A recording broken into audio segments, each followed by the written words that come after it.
All right. What's going on, everybody, man? Welcome back to the Sizzling News podcast, man. Basketball hoops, man. We got a special guest in the building, man. KJ Agnew from Langston Hughes, man. Excited to have him on the show. Great standout player, man. Just drops buckets, great handle, get to the cup, man. So we're excited to have him on, man. We got other basketball news we'll talk about too as well. I think my co-host Arvon Baker's getting ready, so I just want to start us up on time, man. He'll be here in just a moment to join us. So we got a lot of people in the building, but let's bring on KJ, man. KJ, what up? What's going on? Not much, man. Appreciate you going on the show, man. How's everything going? Everything's going good. I'm thankful for y'all having me. Yes, sir, man. Anytime, bro. So let's talk real quick, man, about this season with Lacey Hughes, man. How's it been so far? I know region tournaments coming up. How's that been? It's been good. We still been finding ourselves just getting to know all the guys, working hard with the guys, grinding with the guys day by day. So it's a good experience, a good fun experience, and a good journey. For sure. What do you think it's going to take for you guys to just kind of end up where you guys ultimately want to be at? Obviously at that next tier, and completing and playing high in basketball in the playoffs. Well, our goal this season is state champion. My bad. Our goal this season is, of course, state championship. So, with that being said, we just got to keep pushing, keep working, keep getting to the lab, keep going to the drawing board, whether it's wins or losses, keep learning from everything. For sure. And then real quick, KJ, talk a little bit about the game coming up tomorrow night. You play McIntosh, looking to get another big region victory, man. What kind of stands out about that one? What you guys need to do to come out on top? Well, we just need to play our game, play our physical game, and just play Langston Hughes basketball, get buckets, play defense, play hard on defense. That's our main goal. Get stops and get the win. Period. What's been your favorite part about this season? My favorite part about this season has been practice. I can't lie, I love practice because practice is like practice how you play, right? So just getting being in the lab, working hard, just that's my favorite part. Where's your game? Where has your game grown the most? You think this year? I think my passing ability, my passing ability and my shot, I think that has grown the most, and just getting in the middle of the defense and just making a good decision. Got it. How did you work on that this past off season, KJ, to get that passing where you kind of wanted it at, where it's hitting at right now? Well, just grinding in the gym with some of my coaches. Going through in-game real life situations and practicing on real life, real in-game decision making. So just real Period. IRL Talk about the type score of. part of your game, man. The scoring part My of bad. my What'd you game, say? I just. You got cut. Can you hear me? Yeah, sorry, it's lagging a little bit. Go ahead. My bad. I didn't mean to keep interrupting you. Go ahead. So the scoring part of my game, I just kind of let the game come to me. Just take open shots and take high percentage shots. That's mainly my goal. I really don't like taking a bad shot or forcing a shot. I just like getting my teammates involved and taking the shots that come to me and knocking them down. How do you know? I guess how to decipher or discern when that is the case. How do you know when to take a shot or when to like? How do you just get in the ebbs and the flow of the game to know when to pull up or do what you do? Well, after I see one go in, I'm feeling good usually, and just really holding my follow through and just when the defense shifts around, a lot of the defense shifts. If I catch somebody sleeping or if I can find a window in the defense, then I take that one. Got you. In terms of the coaching, man, how has that been? Obviously, at Langston Hughes, how have they helped you better prepare as a player that wants to play collegiately at the next level? Langston Hughes has really pushed me to my max and wants to get the full potential out of me, especially working with Coach Mudd, Coach Wyatt, Coach Dez, just Coach TJ as well, just the whole coaching staff. They just want me to maximize my potential. And I really love that because they just help me day to day, whether it's shooting in the morning, shooting after practice, running extra after practice. Just doing what it takes just to get me to the collegiate level. For sure. Where do you ultimately want to play, or just how is everything going when it comes to that? I've been definitely talking to some coaches recently. It just I'm just excited. I definitely want to play at the collegiate level. I have been thinking about the prep. post grad option. So I mean, just just got to keep playing and keep putting my head down, keep working, and everything work out. If you don't mind sharing just how I'm still kind of, green to it, but what's the post grad route? How does that look? How does that operate, you think? I'm not too sure. That's Uh, why I asked. hey, how you doing, sir? What's up, brother? How Uh, you doing, man? well, with the post grad route, just since like I didn't have a big 11th grade year campaign. I mean, it just give me a year to more develop myself, get me stronger. I mean, just get me more better prepared for the next level without losing any college eligibility, especially because I ain't I was ineligible my the rest of my 11th grade year. Yeah. Got you. What is anybody like you like to watch on the collegiate level or pro level that you kind of model your game after? I like to model my game after Corey Mincy. Yeah, I watch him a lot. Corey Mincy at George Mason. I actually used to play with him and train with him. So I mean I just model my game after him a lot. Got you. My last one before I throw it to Bacon. Um, where do you feel like you can help a collegiate program or even pro scale level? Where do you feel like you can help a program out at? Just bringing energy, leadership, definitely defense and shooting. But definitely big on the defensive end and just knocking down those open shots. 100%. Before we get to that 8 and 10 night you had in Noonan, man, that was a lecture. I never forget it. Just talk about just the experience of being able to play in Georgia, just how fortunate y'all are. Like you say, you trade with Corey Mincy. There's a lot of high level ball players that come back that's giving back to the game of basketball. So just talk about that aspect of the game. Well, I mean, I've been blessed to train with a lot of good people in college right now. I've been blessed to train with Caleb Wilson, Corey Mincy, Simeon Cottle. I mean, just a lot of good players. So I mean, just being around that really just makes you want to elevate your game even more. So I mean, I'm all just about hard work and just getting it done. So hypothetically, for the viewers, of course, like what do you think your game would be if if you weren't necessarily exposed to those three guys? Honestly, I don't know. Yeah, I mean, I honestly don't know. I mean, just being exposed to those guys, especially, and then working out with my trainers, like, cause I work out with Swain basketball as well. Just just being around like-minded people, it just really makes your mindset and your game just go to the next level. I can't even lie. for sure. So you part of the Breakfast Club. You getting up at 4? Yeah, I'm getting up at 4, 5, 8. Breakfast Club is me. It's even at Langston Hughes gym, open gym. We getting up shots. We getting up Nice. shots before, after. We gotta work on the form. We gotta work on the shot. 100%, brother. So for a young man that's watching this, what does it take, man? What does it take to be somebody like KJ Agnew, or just what does it take to be high school basketball high level basketball player that has aspirations of playing one day in, you know what I mean, in big time college atmosphere? Well, I always go by the phrase of hard work beats talent. So I mean, as long as you work hard and you put in the hard work will show. And keeping God first, those two alone, it will show.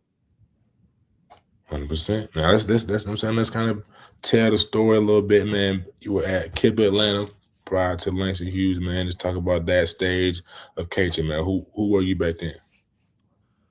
Being at Kilp, I mean, that was me coming back for really taking a break from basketball, and it just like they just that was me really getting in the groove of getting back in the gym and just working out and just becoming an everyday guy. So I will say, I mean, I did become an everyday guy at Kilp. And I mean, when I left, I mean, I was still an everyday guy. So I just brought that energy to Langston and just brought that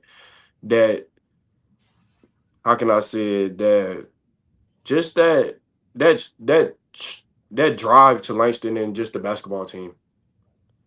Elaborate on everyday guy. You mean everyday, like everyday playing, or just Everyday everyday? guy, I mean, like no excuses. Get up in the gym, whether you sick, hurt, injured, you still in practice, you still you still engaging with the guys, you always engaging. Even if you're not out there on the court, you still clapping for your teammates, cheering them on. I mean, just being an all-around teammate, being an all-around guy, being somebody that elevates the team and gives energy instead of taking energy away. 100%. Well said, brother. In order to do those things, you gotta love basketball at its purest form. So where did that start for you? Well, loving basketball started for me at a young age. Just ever since I seen it. Like my favorite point guards are Allen Iverson, Kyrie, Shea, Klay Thompson. Just growing up watching people like that. My granddad introducing me to the game early. It just really gave me a spark for the game. 100%. So you always knew you was gonna be a shooter since you're watching Steph, Yeah, Clay. I was watching Steph and Klay. Yeah. 100%. All right, so we're gonna bring it back kind of current. When you let's see, when you left Kipling, it's obviously different atmosphere. You know what I mean, from Langston. So when you got to Langston, just I'm saying, it's a little more gritty. It's a little more gritty on you know what I'm saying, lower South Side. So just I'm saying, how did you adapt to that type of environment? It was a cool adaptation. It was a more easier transition since I went there in 10th grade. So it was a more easier transition. But coming back from getting coached by Coach Rory and then getting coached by Coach Mutt, it was a drastic change, and it was something I had to get used to. Has there been a difference in like just? I'll say a good difference. I'll say it's been a difference upward instead of a difference downward. Like it's been a great difference where it's put my mindset in a place where I want to go far. How about between Coach Rory and Coach Mutt? Similar? Different. It's different. It's different. I will say it's different. I do like Coach Rory Welsh, but I got to give it to Coach Mutt. He's pushing me to the max. He's pushing me to the max. Not saying Coach Rory didn't push me to the max, but in this game you got to live in the present. So that's where I'm at. That's what I'm rocking with. I'm just saying, all right, man. One more question. I'll throw it back to Naj, man. Flash you back to Noonan, man. 8 for 10. You know what I mean? Not Addison, but Andre goes out first quarter early. Hurts his wrist, don't come back. I know, like, man, who gonna coach? Like, I know Coach Mutt, like, who gonna step up? Who gonna make these big shots? And you show up the biggest way, go 8 for 10, and get a big win on the road, man. So just flash me back on that night. Now that you've had time to think about it. Well, I was pretty locked in that night. I can't even lie. Just even before the game, I was just self-centered, involving myself with the team, but also locking in, getting everybody locked in. So, leading by example, and then leading with tone. The motto is we have to get it by any means possible. So, hey, I just did what it took to get the win. That's the best way I can explain it. I just had to do what it took to get the win. My boy went down. And I just had to do it. So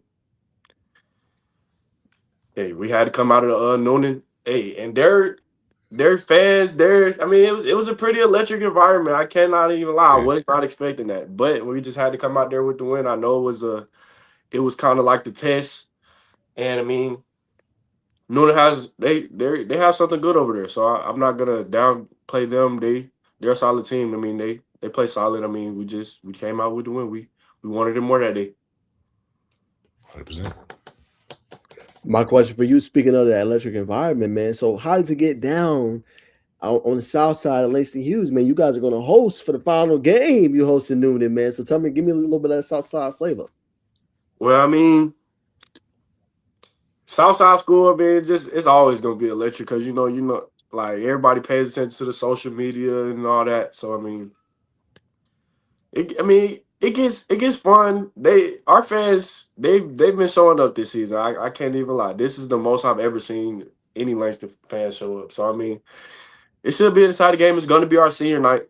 So we got to stay locked in for sure. So because we do have a good opponent ahead of us. So more not getting distracted about the emotional part of it since it is our senior night and just locking in on the game.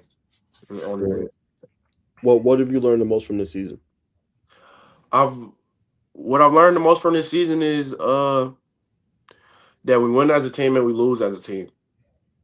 So with that being said, no matter what, I'm still with my team, whether it's loss or win, still uplifting, whether it's loss or win. still keep the same regimen, keep the same consistency, or whether it's loss or win, and that's the way to stand consistent. And I feel like that's the way to win it. Because if you feel like somebody's with you regardless, and we're all with each other as a team regardless, I mean, I feel like we can better play for each other. I think you told me before Bacon came on your favorite part about just everything with just the practices. So walk me through, Langston Hughes practice. What is it like? I know they be pushing you to the max, but what do you enjoy most about the practices? I enjoy the physicality of the practices. We are not a fan of calling fouls in practice. So I mean, just really, I feel like that's what separates us from a lot of teams, our physicality and how physical we are. Period. Let me ask you this, KJ. So obviously you talk about some of the point guards you watch. Who do you think is tearing it up right now on the collegiate level that really stands out to you? I gotta say Corey. Corey Missy. He's been doing it at George Mason. I can't even lie. He's been, yeah. I gotta say Corey. He's on a uproar and a very stock rising season.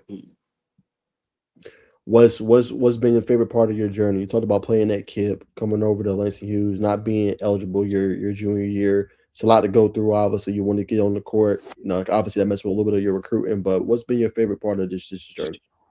I mean, just it's been a journey. Honestly, it's been a journey. It's been a 360. But just facing adversity, is a lot of people that a lot of is a thing that a lot of people can't do, and I'm just glad I got to get through that adversity and keep playing the game I love. Period. All right. What do you ultimately want to be remembered for at Langston Hughes? I ultimately want to be remembered at Langston Hughes for just being me and just being outspoken, being a energetic player, being a hard worker, and just being a example of just a pure student athlete. Period. I'll throw it back to you, Big. All right, brother. Before we get back into the question, man, you got some support in the comments, man. Who is this? This is Mark Kip, 8517, Kendra, Agnew, bring motion to the court. Number 5, let's go. Shout out to the brother for tuning in, man. Any words on that comment, brother? Yeah, that's my stepmama, and I love her. So I mean, she's a big supporter of mine. For sure. Shout out to Mama Duck, man. Yeah. So you talked about physical team. You talked about battling against adversity. Eye test, not that big. Interior. So when people come like, man, we kind of bully these guys inside, man. What would you say to that? Just speaking for you and the team. Speaking for me and the team, I say the eye test. I mean, it is going to be what it is. But when you get on that floor and this live ball, I mean, you'll see how strong and how physical we are. So that's what I will say, especially on the defensive side of the ball. All right, for people who say that KJ is just a scorer, man, you just want to shoot from 3, man. Even though I know that's different because I've seen you play, I've seen you pull up, I've seen you slide your feet. But what would you say to those people who just say that you're just a scorer? I say, I mean, you got to come watch me play. I mean, I try to do all the little things. I mean, I really try to do all the little things. Like, I mean, just sliding, just playing solid defense, playing disciplined defense, getting deflection, forcing turnovers. Me, honestly, I feel like my defensive side of my game I love my defensive side of my game more. But I mean, the scoring part comes with it. I mean, hard defense turned it into good offense. I mean, and just scoring at all three levels, like I'm not just a shooter. I mean, I could put it on the floor, I can make good decisions, I can get my bigs involved, I can get my teammates involved. So I mean, just a versatile person and just an all around player. Now let me ask you this too. The game of basketball has changed. It was a heavy what to say 5 out, a lot of people shooting 3, but we're starting to see defenders kind of come back in style. So my question is, what do you think is a key thing that you had a team and a player has to have in today's game of basketball, and where do you see the game going in the future? I feel like a key thing to even get on the court in this day and game is you have to play defense and you have to be a good defender. You got to be able to knock down shots. You got to be able to knock down shots. You got to be able to knock down open shots. Yeah. And I feel like the mid range is the lost art, but I love the mid range. I love the mid range. I feel like it's the lost art of the game. Hopefully, in the future, the mid range will start coming back. But I do see defenders coming back. I do like that because I am a defender, and it's just like I feel like the game's just gonna keep elevating in the future. I mean, you're gonna keep seeing younger players do more stuff. You're gonna keep seeing breakout players. You're gonna keep seeing older players develop and then come back. Like I mean, Yeah. it just it's getting to a point where so many possibilities to get to the next level in this game. I mean, it's gonna be opportunities everywhere. So 100%, man. A lot of people don't talk about your teammate David Whitaker. I feel like y'all have similar play styles. Correct me if I'm wrong, but a lot of times the guards get a lot of shine on Langston. But what can you say about David? David, he reminds me a lot of myself. I can't even lie. I be on him hard. We always working. We're always going at it. And I just love his game, man. I can't even lie. He has a couple things to work on, but he's a freshman. He has a little bit of time. So I mean, but his game is explosive, is loud. He can play defense. A lot of people don't look at his defensive side of the game, but he can play defense. And I mean, he's great shot blocker. Listens. He's definitely a good listener on the court. He's definitely a good teammate, always uplifting. I mean, I really have nothing bad to say about him. Nah, absolutely, you should. Both can play. So, some fun questions, man. I'll throw some out. Now I'll throw some at you, and we'll let you rock. You know what I mean? We'll give you the floor at the end if you have anything to say. So, number one, not too tough. You know what I mean? What's your top 3 shoes that you gotta have? You know what I'm saying, when you're playing? I really just got back into getting basketball shoes, but my top 3 is the newest Giannis's. Really? Yes, the newest Giannis's with the I got the orange pair, but the newest Jaws. What's my third? I gotta say the Jaw twos because I train in those. I like the Jaw twos and the Jaw threes. Yeah, but the Jaw threes are a big favorite of mine. I'm not a big fan of the KD4s. I have some though, but I just feel like they're not comfortable. But I'm a comfort guy, so like I just like a comfortable shoe. They run a little narrow, don't they? Or the KD4s, yes. Yeah. Yeah, they run a little there. I got a wide foot. 100%. Go ahead, brother.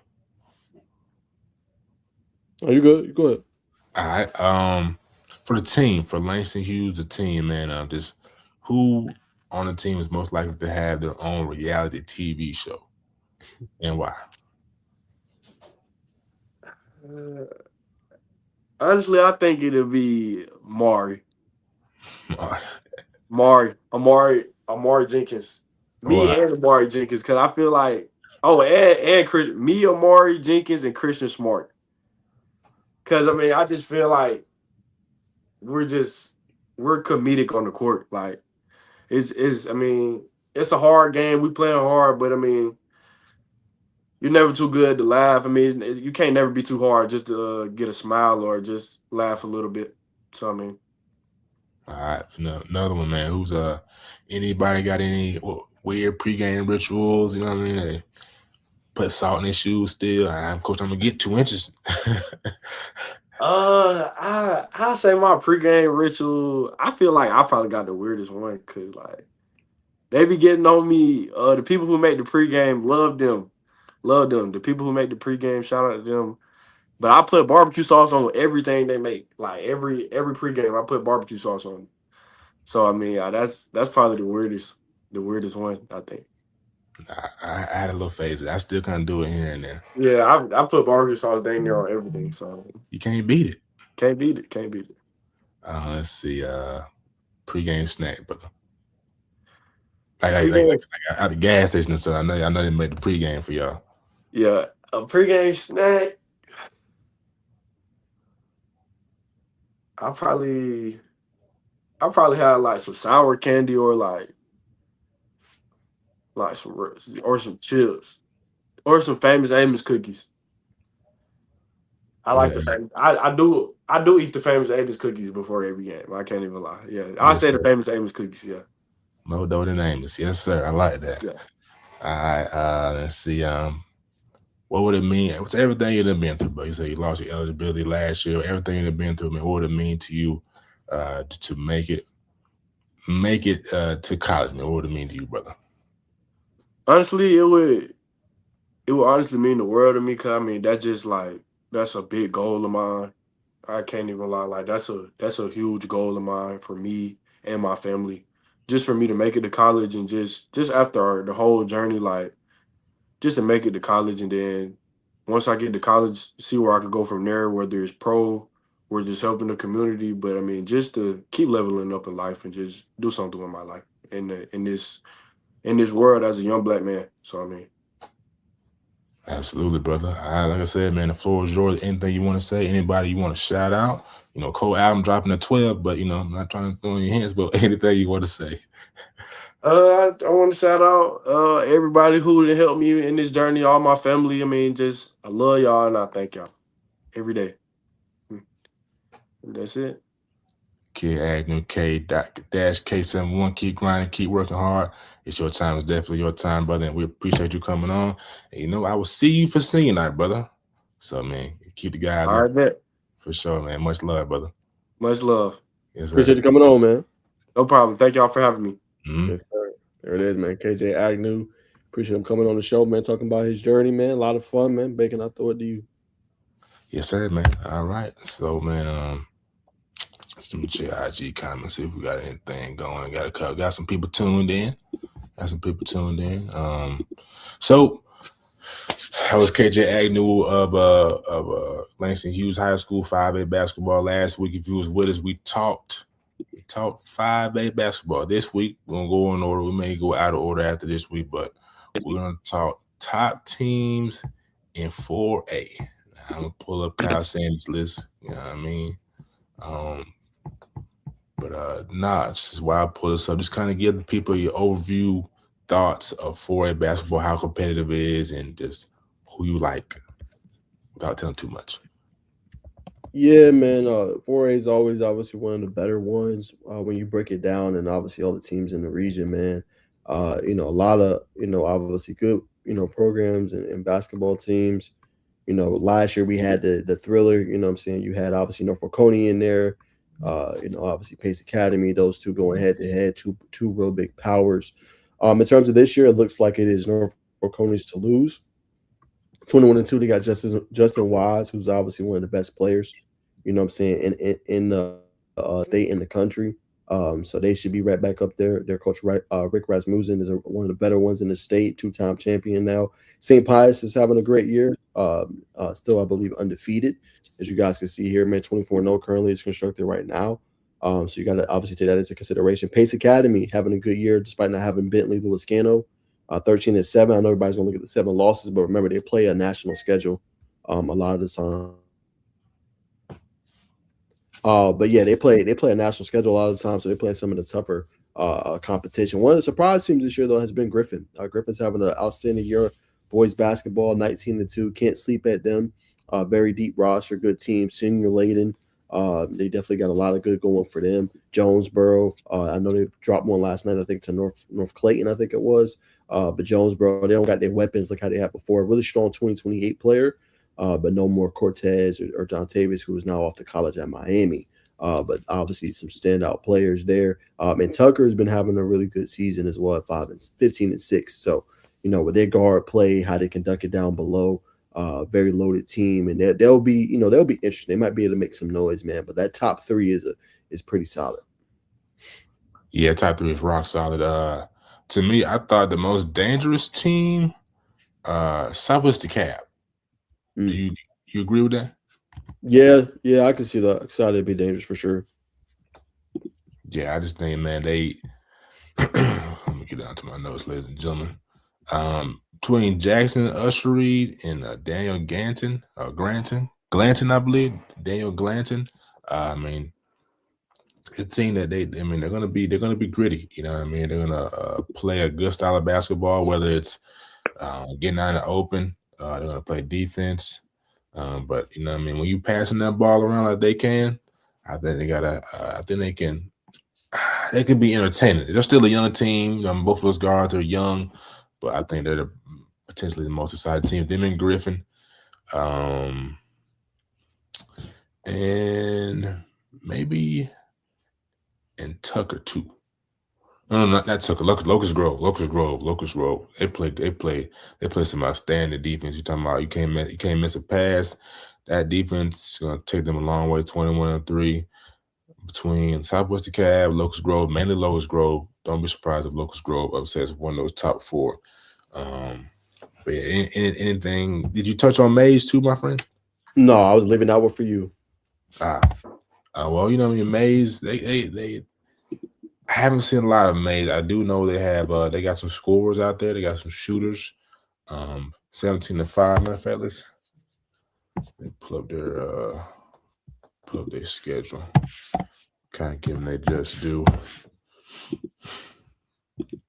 Mays rated south side of Atlanta, man. Southwest side of Atlanta. Benjamin E. Mays. Those who don't know, I believe is buried at Morehouse, if I'm not mistaken. It is Black History Month, so we had to throw that fact in there, man. Let's see. All right, Benjamin E. Mays. Standing at 18-5, 11-1 in the region. Tough loss to Westlake, but they beat Padilla, beat Doug, Athletic Bunch. Beat MLK King. King has played well this year. Beat Best Academy. Close loss to Woodward. Lost to Carver. So I mean, the Pace Academy loss. That's what's going to scare me with this team is, and I mean, I see a lot of losses to those teams that you got to beat. Meaning Pace Academy. Good close loss against Woodward, but I know Carver they can hoop. But the Pace Academy losses, or the loss is not. It's not nothing you want to see. Though I know it's about who peaks at the right time. I know KJ talked about they're still trying to piece things together at Langston, just like a lot of other teams in the state and the country. But that's going to be my thing about Mays. Can they play defense? We know they can score the ball, but can you play defense and can you rebound? Tiago Lee, one of the best scorers in the Metro, if not the state. Jackson Parks, averaging 17.5 points per game. Amari Barnes, 48 from the field, 40%. So this is a good team, I'll say. I want to see them in person. I'll probably watch some film on them. But I think this Mays team is solid. But to run through the whole top, run through the top 10 or just top teams. St. Pius, obviously led by Harris Reynolds, Clemson commit 6'6", committed on the 25th of November.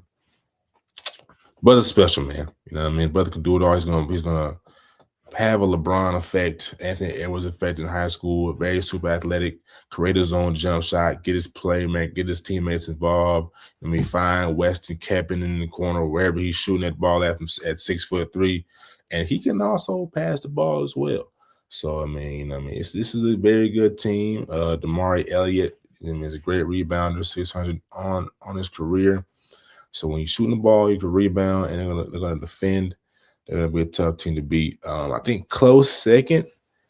You could say North Oconee. I mean, when I watched the film, they're there because of Justin Wise. Just to be frank, I like Gavin Hopkins, number 4, Blake Braco. But this team's going to go as far as Justin Wise is going to take him. He just can turn it on, turn it off when he wants to. But look for Gavin Hopkins to, to have some big buckets. Because they're going to make a deep run. But I'm not sure if they're going to win it all. But look for Gavin to make some key defensive plays, probably get to the line and knock down some shots. And look for Blake to burn you from anywhere on the court. So that's my take on North Oconee. Westminster, 17-3. This is a team that's not going to make a lot of turnovers, fundamental basketball. They're going to rebound the basketball. And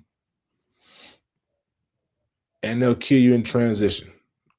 Carson Metter, 6'4". He's going to be the guy that fills it up on a stat sheet. Not athletic. but he's very smart. He's got some good footwork, and he knows how to start the break. This team will get after you in transition. And point guard of the team, Nico Cyril, said 6'2", plays in the Florida offense. You know what I mean? Kind of gets everybody involved. I like his game. The Bethel can play. Now let's go down. Let's look at number 4, Pace Academy. 15-7. Coached by head coach Sharman White, one of the best coaches in the state. Don't know if that'd be enough to get them past the Elite Eight. Like Ben Luceno, I'm not Ben Luceno. I like Brilliant Craft, like Hudson Clay, but I don't think that's gonna be enough for them boys to get it done. To be honest with you, and I think everybody knows again basketball will say the same thing. They just lost a lot when they lost Billy, and I think one more person, if I'm not mistaken. I think they have Billy Luceno. They probably can compete and contend for a state in 4A. But we'll see, though. We'll see. It's all about who gets hot at the right time. Trending down to number 5, Jonesboro, we talked about, coached by Daniel Mahalman. Calvin Goss, 15 points per game, part of that Georgia Star team who went back-to-back with A.J. Williams and many others. Justin Wise, I believe, too, was like Marcus Curry, MJ Curry. But, this team, like Naj said, man, when you lose Cortez Redding, you lose who's really a second point guard on the team, John Tavius Wyman, who's another defender. How can this team respond? Because that team was real deep. And I think if those two would have stayed, I think there could have been another dark horse too, just like I said about Locust Grove.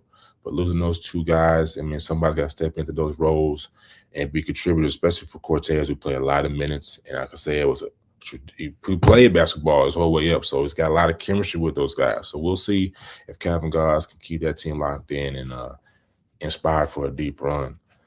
Also, we can't forget about Frank Jackson, played at Padilla. So Frank Jackson is a player who has high-level basketball experience.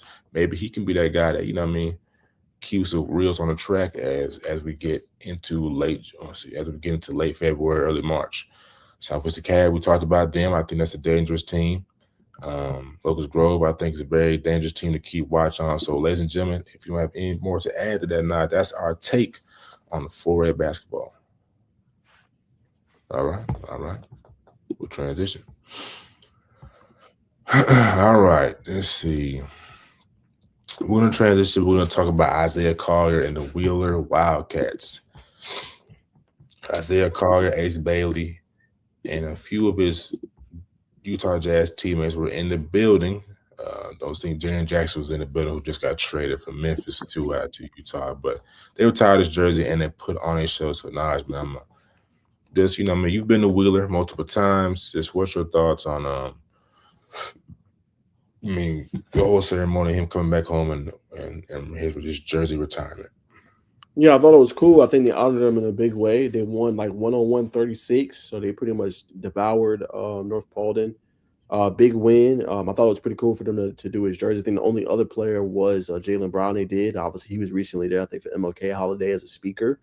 But I thought it was a great moment for the team. Corbin Landry went off. There was dunk sessions. Jerron Salisbury did his thing.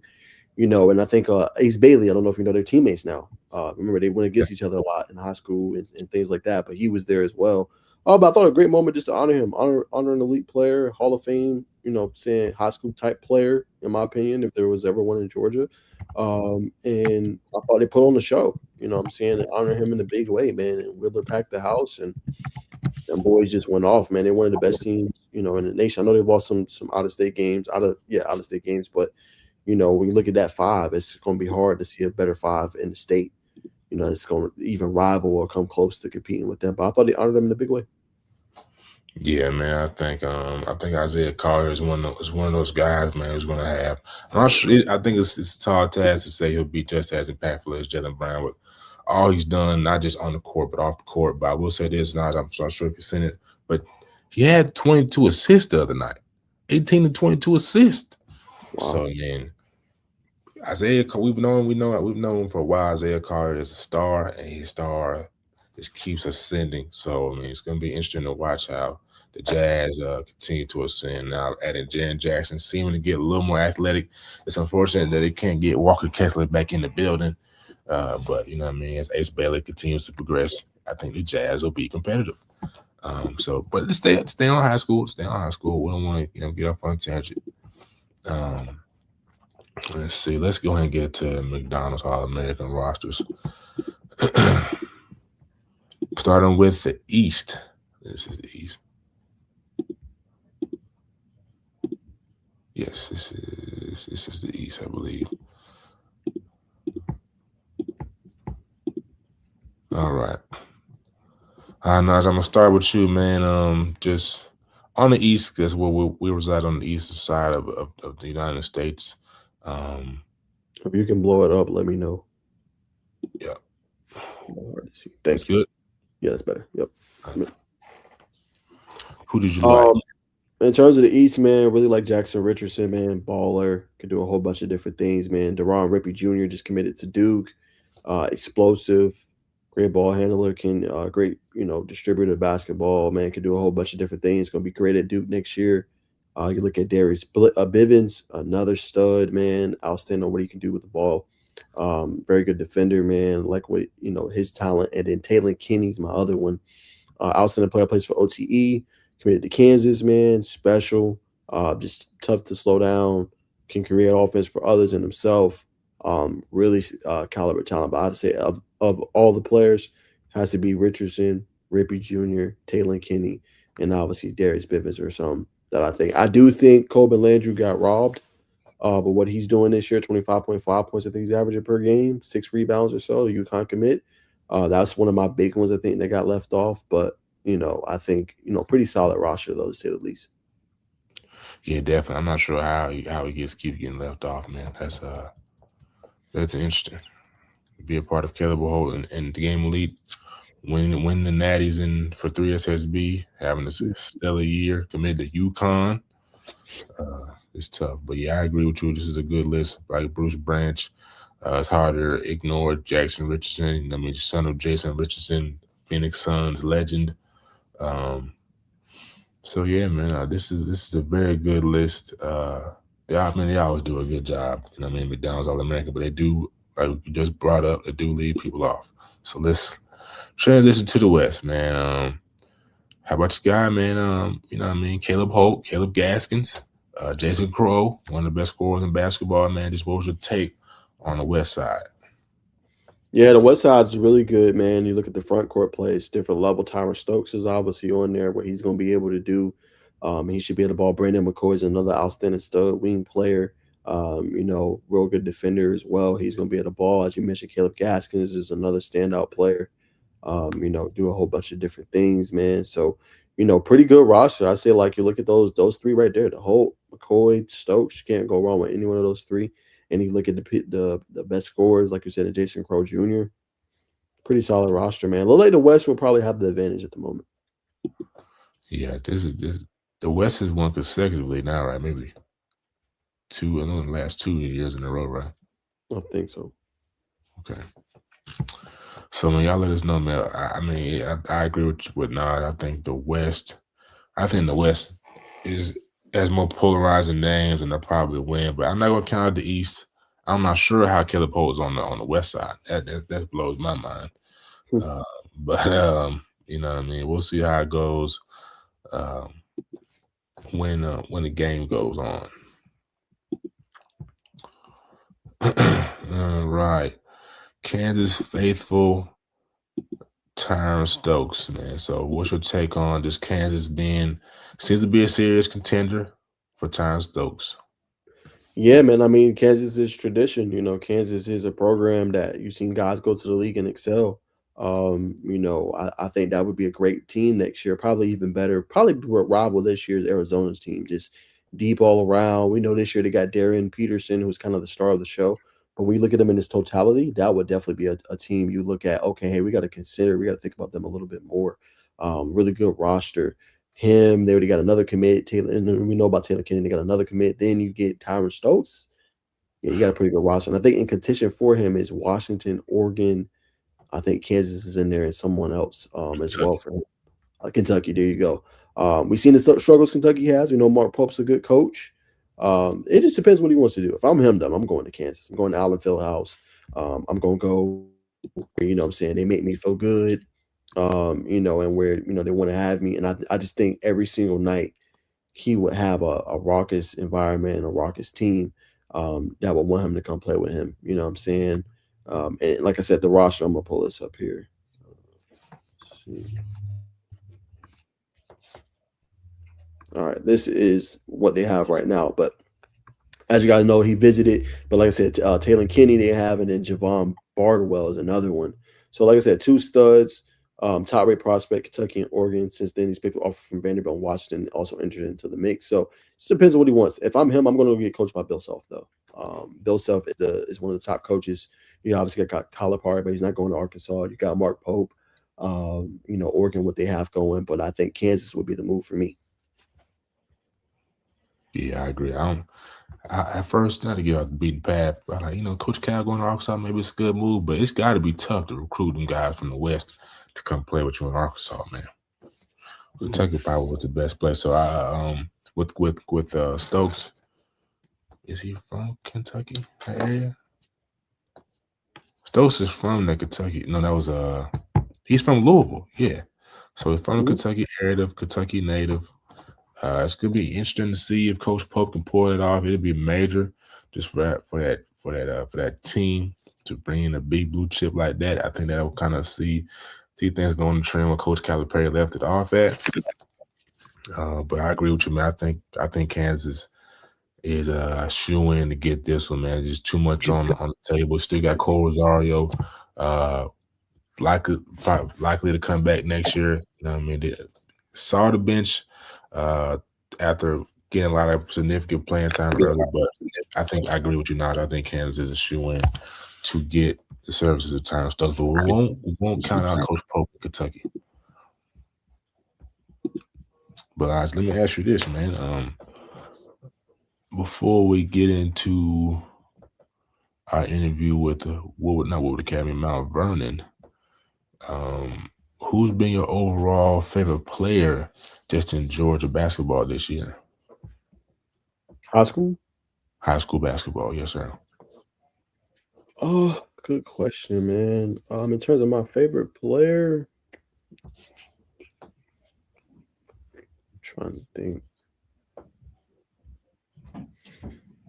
Yeah, I mean, I don't mean to go on the coattails, but I think what Kobe Landry's been doing day in, day out consistently has been fun. I will put him 1A. I'll go AJ Williams 1B. I mean, those tearing it up, 50-point outings. Those have been kind of my favorite ones to watch. Both of them guys is just every night, just leading their team to victory, balling out, making Georgia basketball fun. I think making it, you got to get to Atlanta to see these boys hoop. Bringing that aura, you know what I'm saying, as it is right now to the team. I like that. I like that, man. Yeah, AJ's been doing his thing at Elka. So, yeah, ladies and gentlemen, we're getting ready to transition, man. We'll get ready to transition to, the number 2 team in Class 3A private, the interview with Mount Vernon. So sit back, enjoy the ride, get your popcorn, get your cold drink, and enjoy the interview. So, you know what I mean? We'll be back.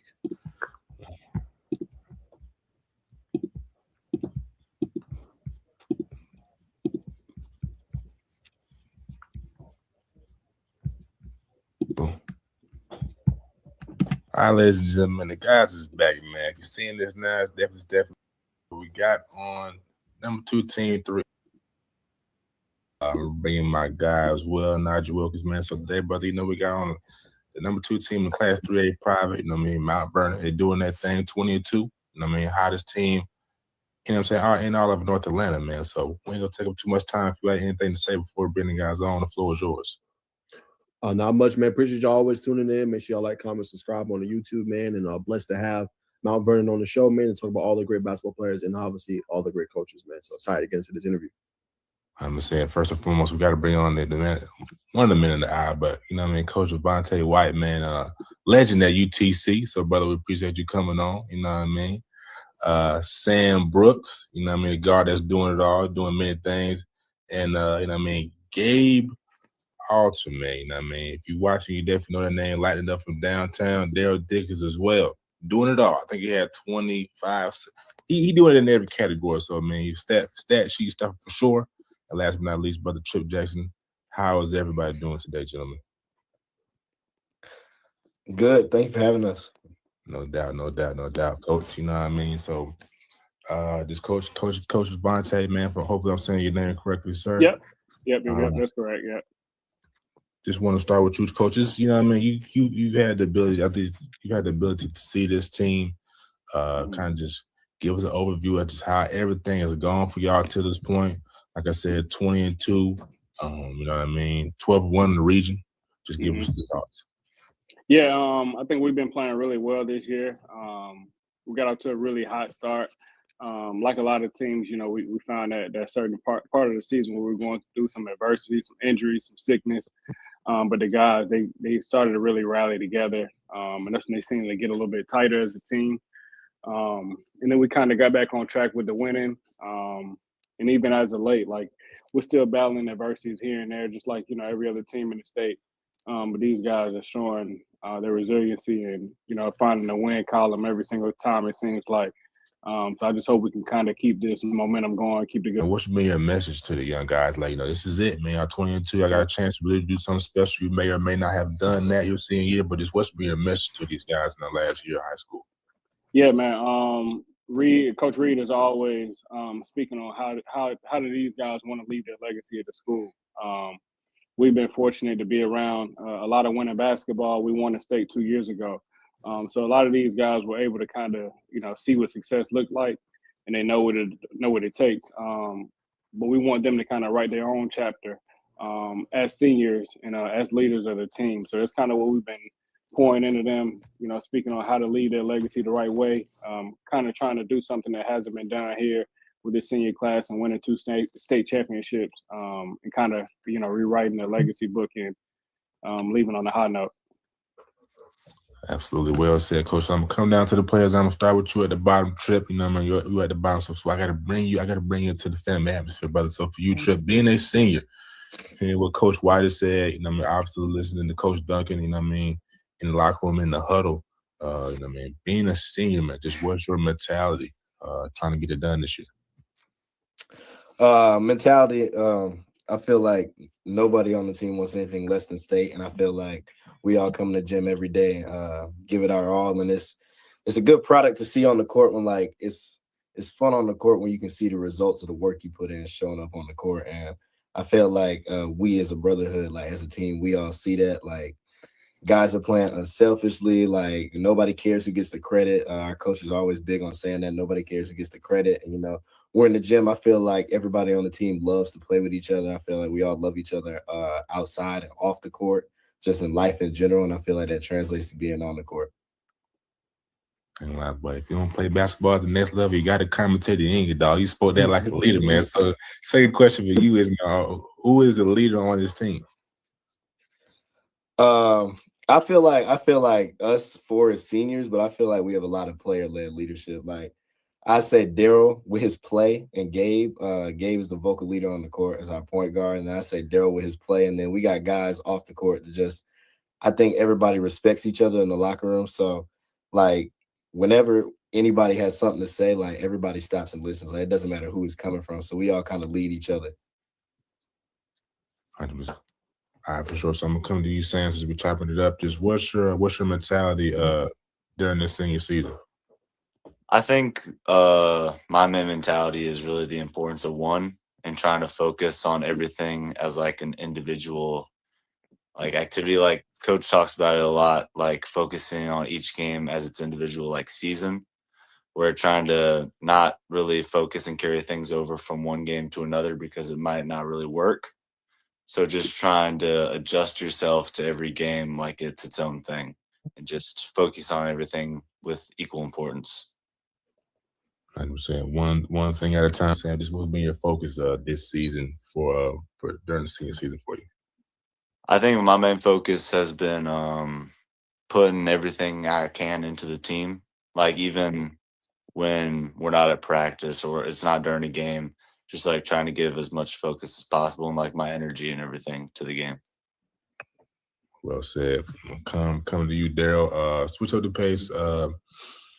Obviously, all of y'all are seniors. I know y'all are trying to get to the collegiate level. You know what I mean? To make take take your careers to the next step. Do you feel like it's tougher now being senior with all four of y'all, with scouts coming in, they, maybe looking in a lot of different places? Just how does it feel with a 4 senior class? How do you feel about that? Or how has it been? Our main focus is we're not really worried about that, right? Because we know it's gonna come if we win games. So our main focus is winning games. Because once we get to Macon, once we get up to North Georgia Final Four, making a championship, no matter what, if we win, everything that we want gonna come our way. So we're really just focused on building that bonds, and nothing could break us if we get that dub at the end of the day, and our season's on the win. I'm gonna come back to you, Coach White, and I'm gonna throw it to Naj. Does any one of these 3 players or 4 players, who reminds you of you, or do you see yourself in all 4? I mean, I can kind of resonate with all of them. But I guess I would say with Gabe the most. I was a point guard myself, so naturally, we have different interactions during the game. He's speaking to me often on, what reads, what you see here, coach, what can we run? But with all that being said, like I said, all of these guys are really big competitors, and that's something that I pride myself on as well. And they really care about the team. So, I can see myself in all of them. All of them are hard workers. So I would say all 4. One more nod, I'm throwing to you. I was talking with a coach yesterday, and he was like, man, they're having a good season. And he's like, you know what, man, I can't wait. Well, I'm not looking forward to when the season ends, whether it's the last game championship or first round, because they have so much fun. Like you just said, the kids, they all get along, they all working hard. So do you feel that same energy? Yeah, definitely. Even more so after yesterday. Yesterday was our senior night, man. It was sad. It was, it was great to celebrate those guys, but also, you kind of start to see the end a little bit closer. Yeah. So you start to see, it's like, oh man, this is our last home game, right? This is the last time we'll do X, Y, and Z in this gym. So, like you said, we'll definitely miss this group. And definitely want to kind of soak up every moment that we can with this class, because like you said, once it's done, that'll be the last time they put on that jersey. So it's a little bittersweet, but just hoping that we can get the result we want at the end, so we can remember it in a good light. Understand. And then for you, Coach White, just what's your message to your team? 3 games left, but like you said, all on the road right before the journey starts. So what's kind of been the message you've been kind of disseminating to them? Yeah, the message now has been the message the same from the preseason. Taking one day at a time. So tomorrow we got practice. We're not even worried about our Friday game, which is at Galloway. We respect the opponent, and we'll be prepared when we get there. But up until then, we're just worried about us. So tomorrow, let's just having a good practice, having a good day at school, doing everything that we can control. And then Friday, when we get on that bus, try to change our focus towards Galloway. So not looking too far ahead. I know we only have 3 games left in the regular season, but we just want to take it one step at a time so we won't trip over our feet. And then, Coach, I want to ask you, what have you seen in terms of growth of the team compared to when you guys kind of first started, compared to where you guys are now? Where you guys taking maybe that leap forward? It could be a couple of areas. Where have you seen growth? A lot of what they mentioned earlier is as their bond, and I think also we've grown a lot defensively, and we're starting to grow more. At this time of the year, you want your team to be peaking offensively. You don't want to peak too early. And I thought early in the season, our defense was our calling card. Now this part of the season, our offense is starting to catch up. That's exactly how we, if we could script it anyway, that's how we would want it. So, just trying to play our best basketball this time of the year and just ride the momentum into the state playoffs and make a deep run.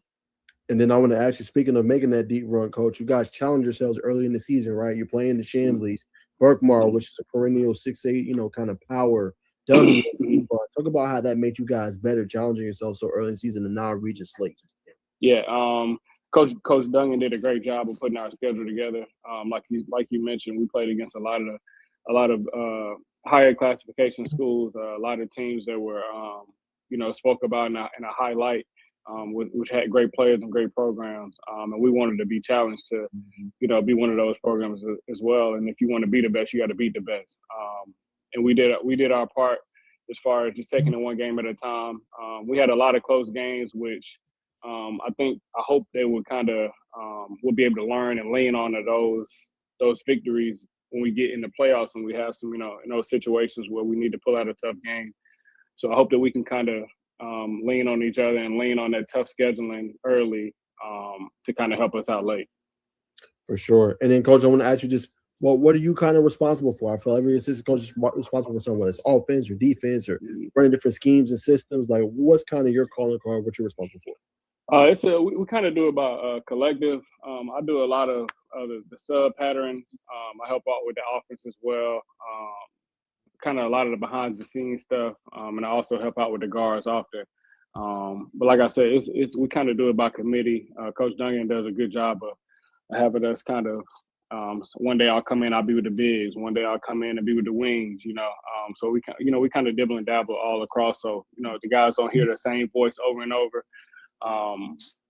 But yeah, I guess you could say I'm also coach's. I'm in his ear the most about everything, man. He probably gets more calls from me than anything.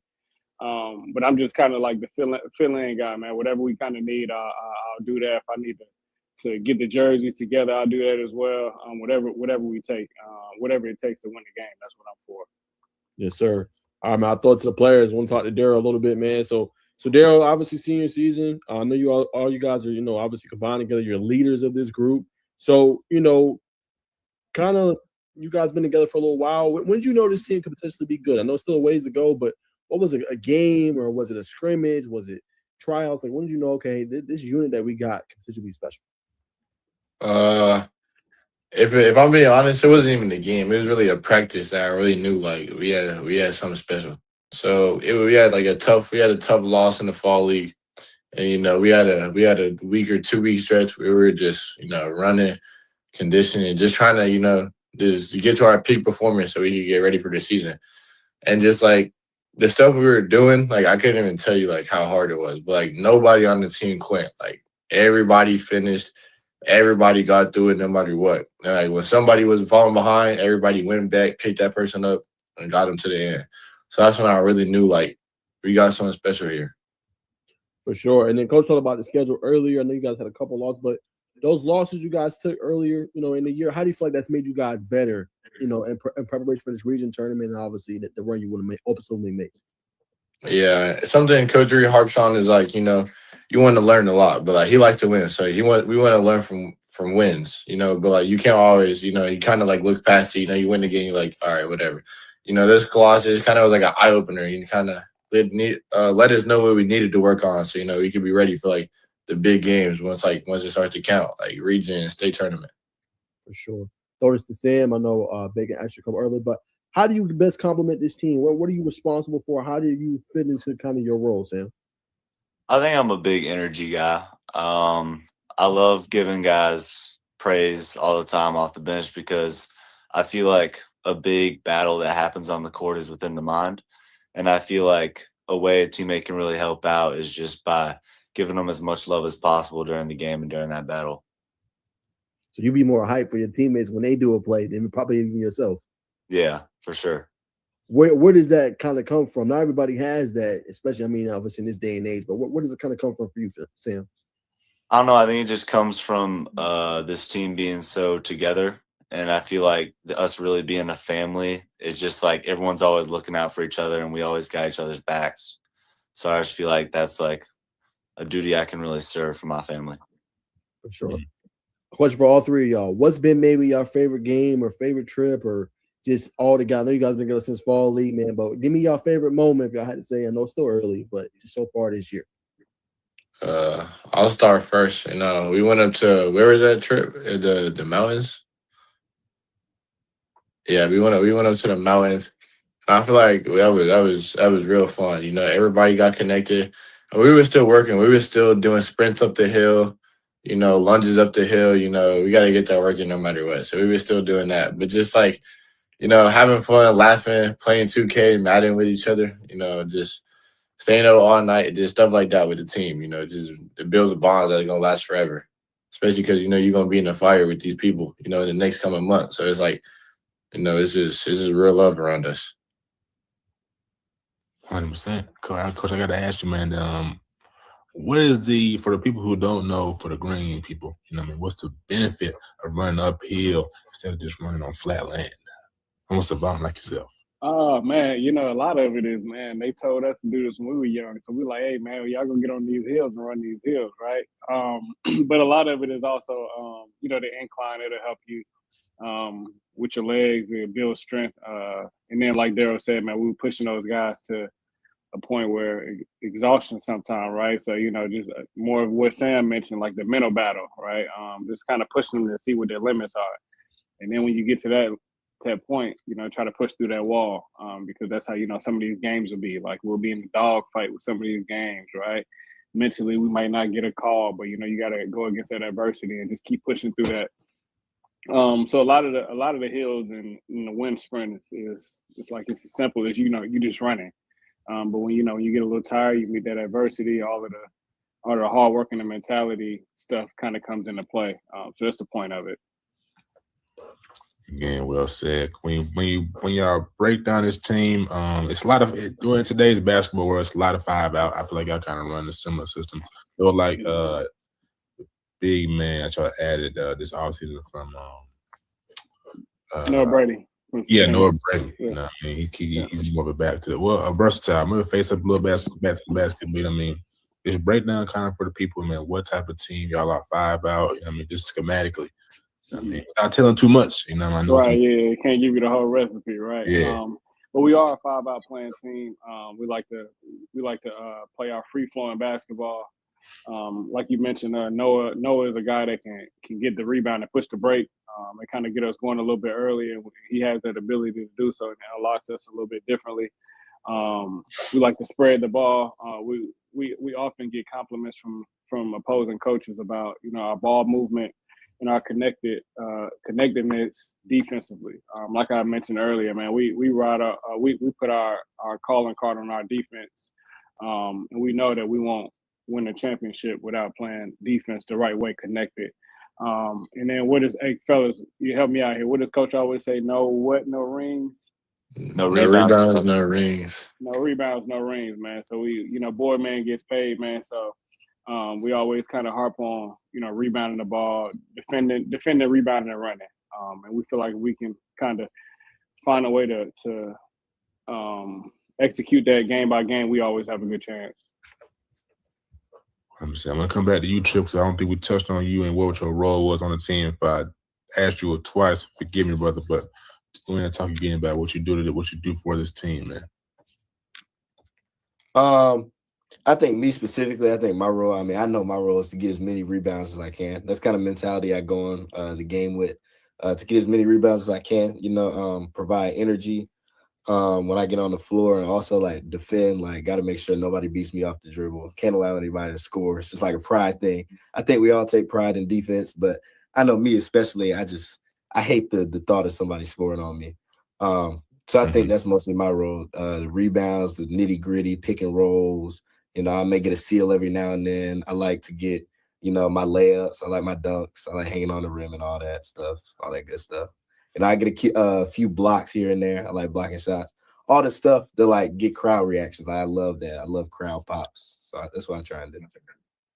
I like that, brother. You know what I mean? The defense is on its way back, as we see with the Thunder and everybody across college and across the board in the NBA. But fellas, for y'all again, man. I've been holding down the number 2 spot for like all season, man. It just for whatever reason. I ain't got no more spot in some rankings. So just what's y'all thoughts on that? I know y'all focused on y'all, but y'all have any thoughts on that? Okay, go ahead, got it there. Yeah, I'll go. We're not really too much worried about the rankings, because like you could be number 1 in the preseason, number 1 right now, but all that matters is who's number 1 when there's no more games to be played left. That's all that matters. Anybody else, or is that the consensus answer for the group? Oh yeah, that's right. That's it. That's it. That's the gospel right there. That's the gospel. 100%. Great group think. Nah, for sure. So y'all guys, I'm read off some of your assistant coach accolades, man. We're gonna stick to high school so this way yet. Oh, make sure. Hold on, wait, because earlier you kind of got me, man. I think you speaking on Dalvin. Dalvin's at UCC. Yeah, I played at Georgia State. Okay, He Georgia played State. at he played at UTC, but that's my younger brother. But you can give him his flowers. I just wanted to make sure you knew, man, because you said it earlier. I'm like, UTC, man. I hope ain't nobody from state watching. You're gonna get me in trouble. Yeah. But yeah. But you can read him off, man. Give him his flowers for sure. For sure. So, you know what I mean? Coach Davin White, good call, Coach.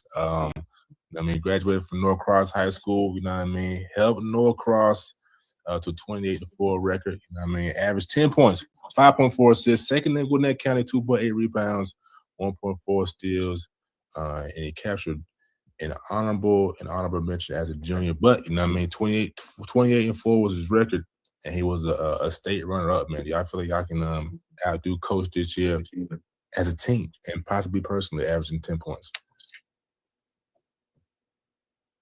for anyone, not all at once. Right. I think as a team, I think the confidence in us says we can outdo as a team, most definitely. I'm not gonna really speak on the personal because I don't want to get into that. I gotta do more research on that first, but I think as a team, most definitely.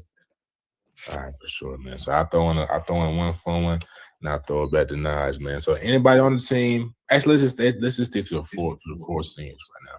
And all four of y'all, three right now, but obviously four, who would be the most person to likely have their own reality TV show? Yo.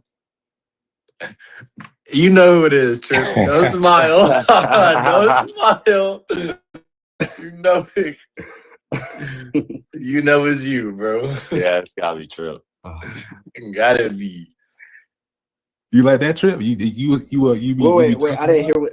I didn't hear what he said. The last part cut out. I can hear y'all too, but I can't hear him. Oh, out of us four, like the seniors. Okay, all right. This is the question he asked. Out of us four, who would be the most likely to have their own reality TV show about them? I cannot hear him. Me? Yeah, I can't hear you. Yo. Good timing, Chip. Good timing, son. No, I can't hear. I can't. He's a cat. Oh, he's a cat. Just go out and come back in, fam. You agree though, Coach? You think Tripp is man. Tripp is the most interesting guy on this team, man. I definitely think, like they said, he would. I don't know. I might would have voted for Sam Brooks, man, but I get Tripp. I understand why they said Sam, man. I mean, I get why they said Tripp. So, but that's funny, man. That's funny. All right, man. So on your behalf, Tripp, they said you'd be the person most likely to have or to be a star in reality TV. So what would you say to that, brother?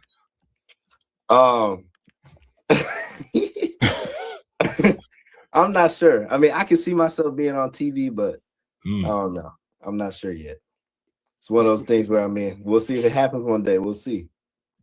Very modest. All right, go ahead, Naj.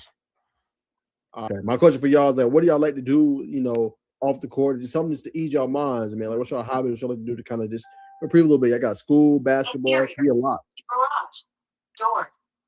What you guys saying? I like playing chess a lot. Okay. Yeah, playing chess. I like playing against my friends a lot. Just like joking around while we do it. That's a lot of fun. And then going to get food with the team is always a lot of fun because I feel like sometimes on the court, like tensions can kind of rise a bit, but when we go out and eat and stuff, kind of like cool things down. It's chill. It's fun. Just what you like to do off the court, man? Just your hobbies, just to be able to kind of reprieve a little bit.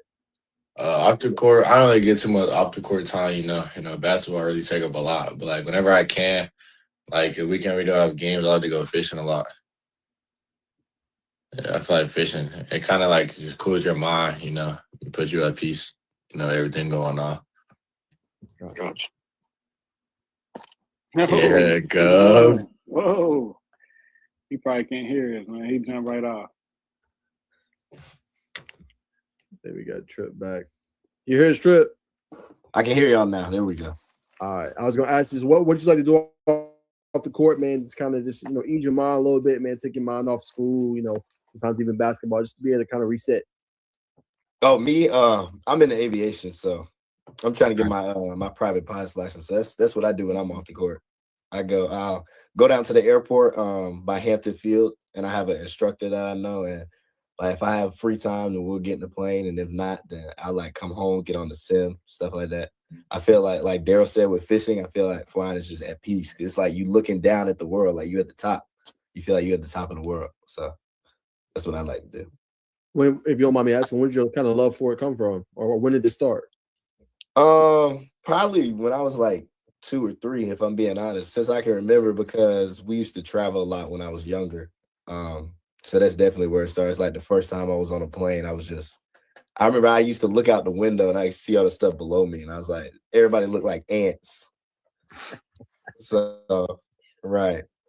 Okay, that's dope, man. Let's see. Hopefully this doesn't mess it up. Can you hear us, Gabe? Yeah, I can hear y'all now. Perfect. Hopefully it keeps working. Yes. All right. Real quick, Gabe. Just what do you like to do off the court, man, to kind of just reset, man? What's some of your hobbies? I mean, I try and keep a good balance between basketball and like off the court. I hang out a lot with friends, just like hanging out. I like kicking it with friends. And then like my main hobby outside of basketball is probably golf. I like to play golf. I grew up in like a big golf family. My dad and my grandpa. Even though they love hoops, they love to golf too. So I've grown up golfing a bunch. What's your best score? Oh no. What's your best score? Yeah, I lost y'all again. I can't hear y'all. Wait, I can hear Tripp though. I can hear Tripp. Oh, Tripp, repeat it for us, man. Wait, I can hear you now, Susan. Hold on. They asked what's your best score. They said, "What's your best score?" Oh, my best score? I shot a 78 once. 78 is my best score. That's legit. I've broken 80 2 or 3 times now, but 78 is my best. Not bad. I'll ask real quick, Tripp, if you hear it, just repeat it for me. Just what do you kind of bring to the team, Gabe? What are you kind of responsible for? Tripp, you gotta repeat it. I can't hear. I can't hear you now, but he said, what do you bring to the team? What are you like responsible for? What are your responsibilities? For basketball? Mm-hmm. Yeah. I mean, my biggest responsibility is just to be like the leader. I think being a point guard and being my senior year and being in the program for 4 years, I just feel like my biggest role is leadership, and I feel like that's the best thing I can bring to the table for these guys, as well as just getting them going in games. Like that's kind of my job as the point guard, to get my guys going, and then it's my turn after. So I think the best thing I bring is definitely my leadership and just my ability to get others going on the team. Question back to Coach White. Just what's your calling card? When I say that, I mean let's say your team is down. Let's say like it's a tough stretch of the game, 10-2 run or something. How do you get these guys back? What do you say to them to kind of get them back in where they can kind of refocus? You said if a team goes on a run, kind of like how do we settle them in, so to speak? Yes, sir. It honestly it's a game by game case, man. Sometimes we call a timeout and look at them like, yo, come on, like get out of your head, right? And then sometimes we call it timeout and we grill them, right? It just kind of depends on the environment, the team. You coach guys differently. Like everybody doesn't get the same type of coaching. So I can yell at Darrell a little bit more than I maybe can yell at the next guy. But as a team, we like to kind of like bring them in and assess what's going on, and then kind of let's find a solution right away. Whether that being picking up the tempo, slowing down the tempo, throwing the ball inside a little bit more to get to get a presence in the paint. It just kind of depends on the flow of the game. But coach is quick to call a timeout and kind of like settle us. Just to kind of like get more control of the game and get the guys settled into the game in case. If there was a situation where we get hit first. Got it, Coach. And then obviously you've been coaching this thing for a while. So when you've coached great teams and you've been able to see teams be able to thrive, what's that calling card you would say, Coach? What is the thing you see the most out of teams that are ultimately successful, on these levels? A lot of it is like how connected they are. So we're always preaching, like, guys, it's big on you guys. It's big for you guys to hang out outside the court. It's big for you guys to kind of, build those bonds. Because when you like the guy you playing with, you tend to play a little bit harder, right? You can talk to them and they won't take it offense to, what you're saying, because they know that you guys are, you mean well. by them. So, we just kind of pour into, trying to tell those guys to have relationships outside of basketball, because that just kind of it shows on the court when you playing with someone. And so, for you, Coach, when you obviously talk about being a successful team, but let's say like you kind of, I know you said case by case, obviously differs, but let's say you're in a rut, 2-game losing streak, and you're just trying to find answers, Coach. Ultimately, just what are some things you kind of lean on? I know you say like when you talk to Darrell, you'll coach him different than maybe you coach the next guy, but as a collective unit, that team that's very bonded together, how do you tell them how to get them to snap out of it? Our practices would turn into a preseason style.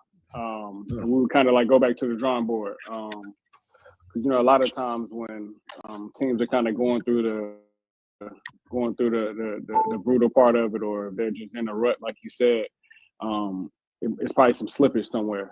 So we just kind of like go back to the drawing board, make practices tough, and kind of like just put our hard hat back on and say, hey man, we're gonna do what we know can work, because we know what got us here.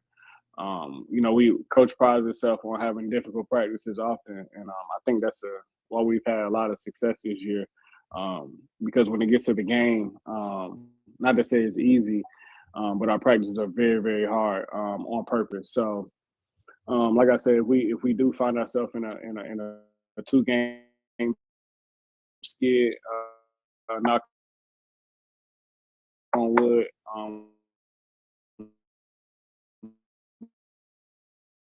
we're just gonna kind of go back to the drawing board and kind of get us to what got us there.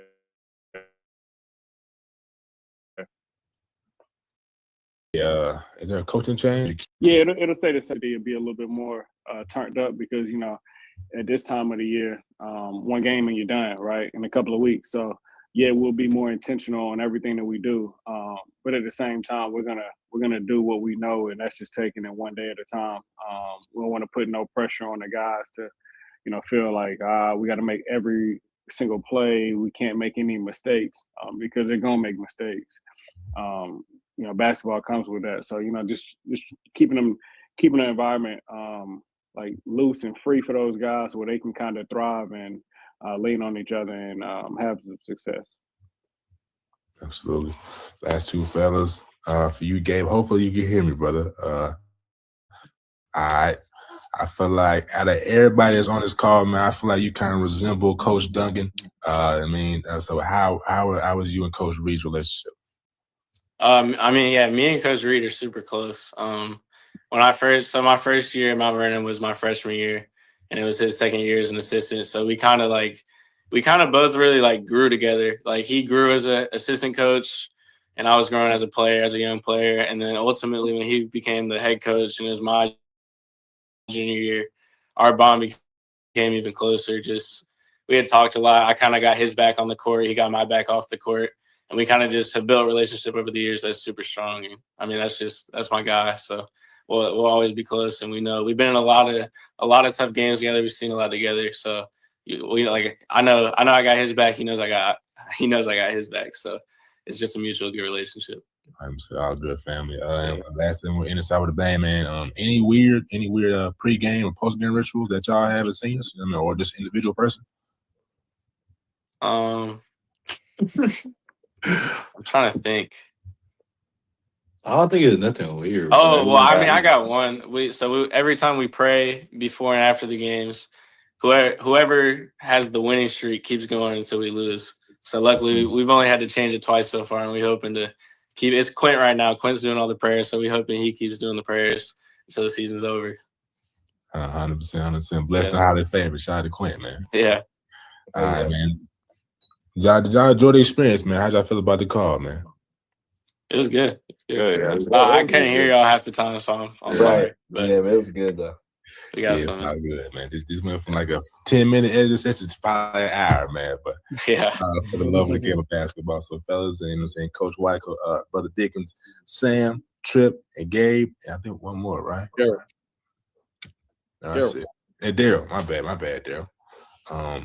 Appreciate y'all for coming on, man. And hopefully we'll see y'all in motion. If not during the regular season, definitely in the postseason. So y'all keep doing what y'all doing, man. We'll see y'all soon. Yes, sir. Thank you. Thank you. Thank you. Thank you. Much love, man. Yeah.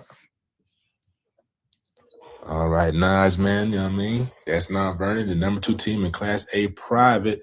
What was your thoughts, brother? Seemed like a well-connected team. They bought in, not just about themselves. It's like they're a very connected bunch, and then they believe in the coaching. Obviously, we didn't get to talk to the head coach or the other assistant coach, but it seems like they don't play, and it seems like they're real in tune with what they got going on. And to me, it just feels like it's a team that has the aspiration of winning it all. And I think they challenged themselves early on in the season. They've learned from it, and I think they like I said, everybody has defined roles. You talk to Tripp, and I got to rebound in basketball. Sam was like, hey, I got to make sure, I'm the hype guy. I bring the energy. I'm a big energy guy. You talk to Gabe. Gabe is the point guard, the leader, kind of, orchestrating the offense. Darrell's doing a little bit of everything. So I think everybody has very defined roles, and when you have that and they stick to the roles, man, it leads to winning, and that's why they have 20 wins so far.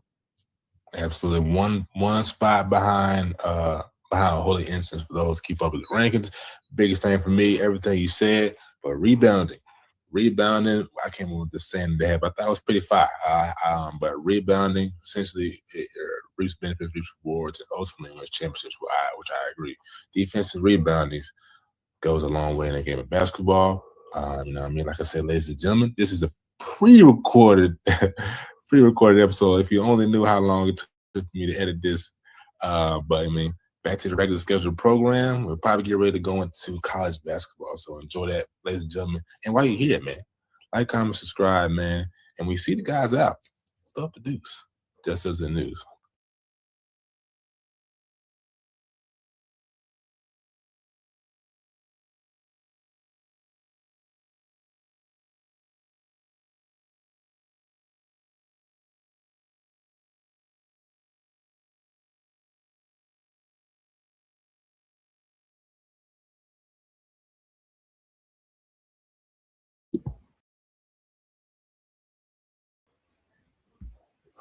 All right, ladies and gentlemen. I hope y'all enjoyed that. Let me get my game back tight.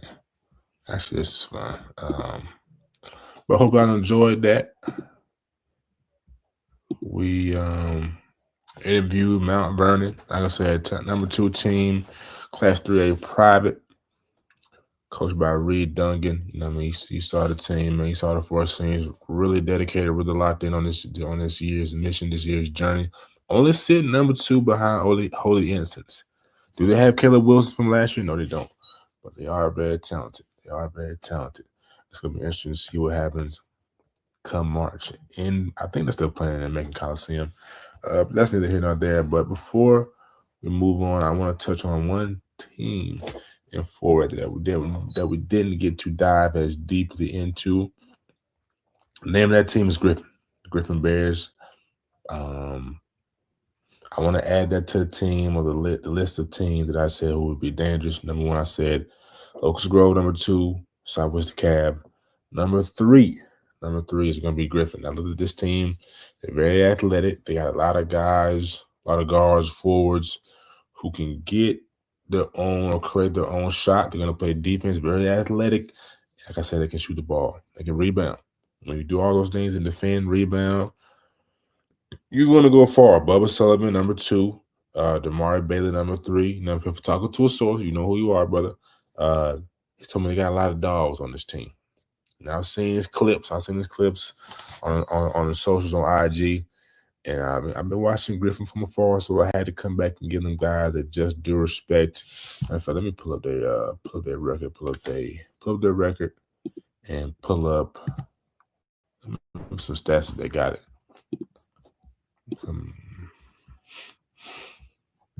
One second, y'all.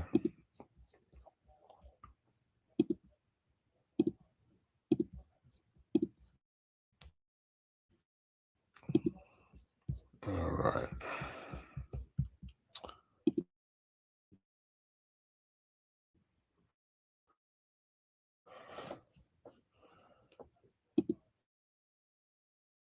No? All right. They are 22 22. This is a different region. I believe they've beaten Jonesboro, I think, twice at home. So they got Jonesboro at home. That's right for senior night tomorrow. Lost to Jonesboro at Jonesboro by 2. That's tough. But everybody else, they beat East Coweta. They beat Chapel Hill, who's a very good team. Let's see, Sprayberry solid. Lost to them in a tournament. Not a tournament, but a holiday event, Christmas event. Let's look at the stats real quick, and we'll go to women's basketball. Averaging 16. Okay, see, outside of that, eight is respectable. 8 is respectable. I'm not gonna say anything about the third man averaging 8 points. It's not bad. These are inflated. So now we don't know what we can trust, honestly. But 17, 16, and 8 are probably true to size, for lack of better words. But like I said, Griffin is a team that you want to watch in 4A for sure. So appreciate you, brother. I know you are for tuning in. I want to put you out there to tell. I want to reveal my sources. Rule number 1 of being a media member: do not reveal your sources. So, like I said, we'll move on to women's college basketball, and we'll talk Tennessee versus UConn. Man, been a big fan of Tennessee since Coach Kim Caldwell stepped to the head of the team. We all know about Coach G. At UConn, but I mean, that UConn buzzsaw, people just can't figure it out. I just think right now, just UConn is way more skilled. I'm not gonna say way more skilled. I just know Kim Caldwell's philosophy. They like to get up and down, to play fast, and they like to shoot a lot of threes. So I glanced at the team stats, and it wasn't favorable for them in the shooting percentage category. Let me pull up the game. Bear with me. Everybody who's still tuned in, we appreciate you, man. We hope that you enjoyed this jam-packed show. If you missed it earlier, we had KJ Agnew of Langston Hughes. We dove into his story about how, his journey. And second, as you just seen, if you're just now joining us, we had on Mount Vernon. We got to talk to, the team, kind of get a deep dive perspective, talking to their 4 seniors.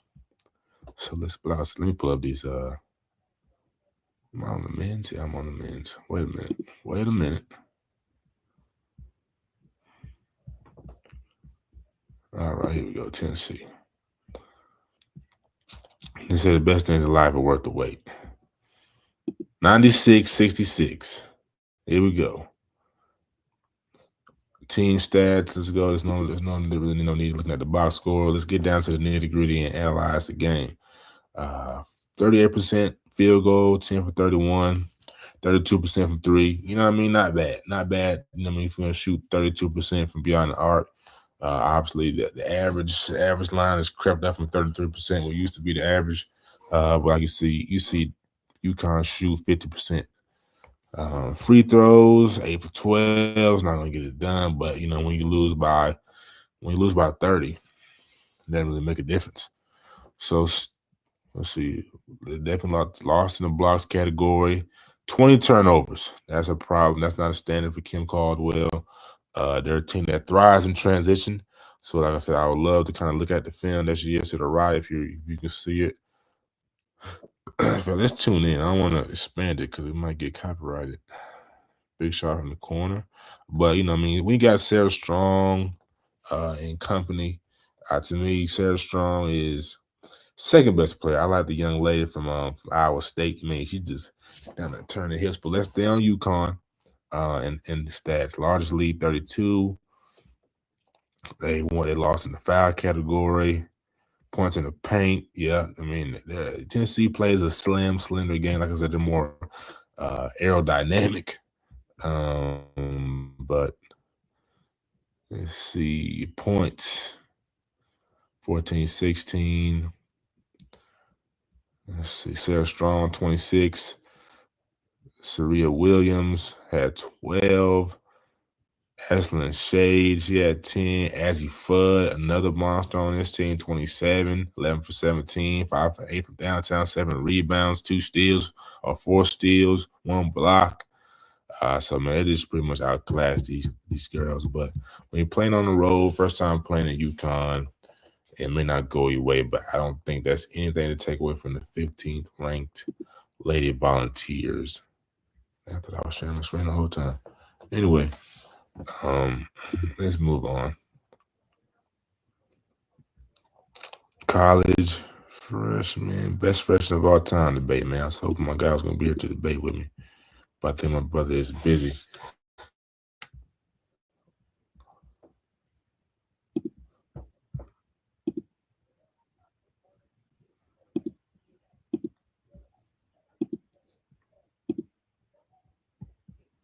All right, best freshman class of all time. This freshman class is loaded. You look at Cole P, AJ Davonte, Derek Peterson, Cameron Boozer, Caleb Wilson. I mean, to me, you know what I mean? It's definitely up there. 1996 freshman class, as you see from Coach Senior. Kevin Garnett, Vince Carter, Chauncey Billups, Paul Pierce, Antoine Jameson, Stephen Marbury, Sharif Abdul-Rahim, and we all know who the Sham God is, man. 08, OJ Mayo, Mike Beasley, Kevin Love, Jerry Bayless, not sure who that is, JJ Hickson, Cole Aldrich, Chandler Parsons, we know Chandler Parsons, Corey Fisher, Jeff T, James Harden, D Rose, Eric Gordon, Blake Griffin. Nah, man, I think this team, I mean, Cole Pete, we are with, man. This whole front, I mean, it's 1, 2, 3, 4, 5. We'll have to dive deeper on this, man. I ain't gonna lie, but this is a good class. This is a very good class. 98, 81, good Lord. Michael Jordan, Hakeem Olajuwon, Charles Barkley, Patrick Ewing, Chris Mullin. So I mean, it is debatable.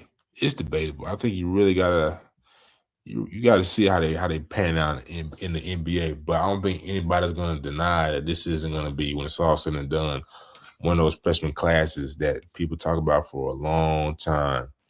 After, you know what I mean, after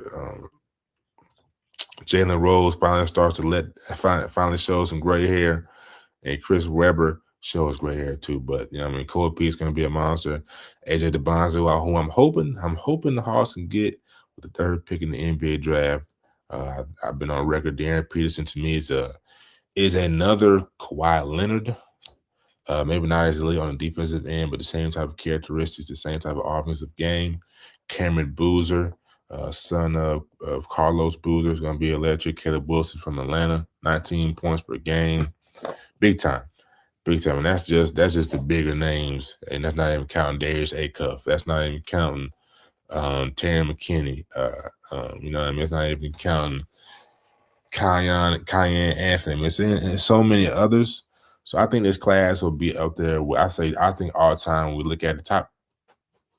Don't lower the top 5. Top 3 if you ask me. But we'll see how it pans out over time. But this class is definitely one of the best freshman classes of all time in basketball. All right.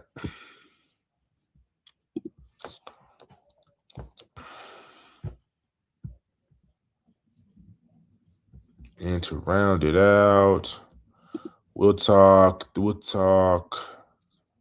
NBA. We'll talk NBA, man. Let's go the Hawks, man. So we traded. If you've been tapped in, you know the Hawks have traded Kuminga and Jonathan Kuminga. Traded for Jonathan Kuminga and Buddy Hield for Kristaps Porzingis. I like that trade, honestly, as a Hawks fan. You get rid of a liability like Kristaps Porzingis. Are you going to go win the finals this year with Kristaps Porzingis? No. So I think we're so heavy on wings, though, which it's a head scratcher. But when you look at the Hawks, they're an interesting team. You have so many wings. Like I said, you got Nickeil Alexander-Walker, Jalen Johnson. You have a young man who got from Washington, the shooter. Still got Mo Gay. You know, you still got Zachary Ricochet, you add Jonathan Kuminga, and now these other two still got CJ McCollum. Oh, it's screaming that we have a plan. That the brass, the upper management, they have a plan about to trade for something, do something in the offseason. They got a lot of draft capital or a lot of trade capital. So my thing is, seeing all this is making me think that we possibly could go get a Cameron Boozer, which doesn't really make sense to me. We got a lot of bigs too. We're still missing a frontline center, but I think the next evolution of basketball is going to go towards more of just wings, high, real tall, skilled wings. I think it's going to be the next level of basketball. So for the Hawks to trade away Kristaps Porzingis and load up on wing capital, I think that's what the Hawks are going to do, man. So that's going to do a Hawks. I mean, that's going to do a Hawks fan, the Just As the News podcast fan, man. We appreciate y'all tuning in. Jam-packed show. As you know, we'll be back Monday for the football show, and we're here every Thursday to chop up hoops and more. It's where you get exclusive interviews and inside and behind the scenes looks at what's going on in the upper echelon of basketball. So, one finger, two finger, sprinkle down the salt because it's Just Sizzling News, and we will see y'all next time. Peace.